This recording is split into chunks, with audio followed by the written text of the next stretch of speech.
Polícia Militar. E nós estamos acompanhando a governadora, ela nos convidou para acompanhar e serve para que nós possamos interagir com o pessoal aqui, o efetivo, o comandante do batalhão da Polícia Militar, o efetivo de trânsito, a cavalaria, o efetivo da ambiental, e interagir com os policiais e saber as dificuldades e as necessidades que precisa aqui para a área da região do Seridó. Agora, nós temos informações de que alguns policiais serão transferidos para a região oeste do estado. Isso não procede. São boatos, são pessoas que ficam fazendo boatos.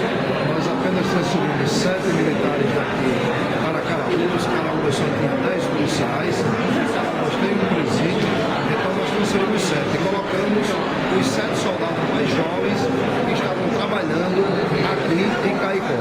Não haverá mais transferência. O que acontecerá a partir do próximo ano é um novo concurso, uma nova incorporação e um aumento maior do efetivo.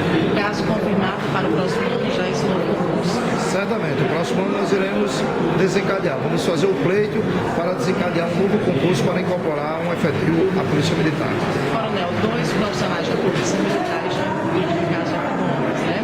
Quais são os procedimentos que estão sendo adotados pelo Major Moreira e também com o soldado Evandro? Esses 2 militares, um se encontra preso aqui em Caicó e o outro se encontra preso lá no quartel do Comando Geral. Está sendo feito um procedimento administrativo da Polícia Militar e o inquérito que já foi concluído e encaminhado à Justiça.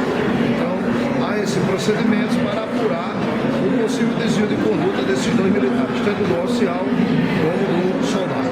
Nós temos informações também que foram divulgadas na imprensa que serão adquiridas aí armas, né? Munições também para o Estado. São investimentos do governo do Estado, vão ser adquiridos veículos novos, coletes à prova de bala e armamento. Será distribuído para todo o Estado e principalmente para a região de Caicó aqui, que é um centro regional do Seridó. Então, coronel, obrigada pela sua participação e até o próximo. Nós aqui agradecemos essa oportunidade.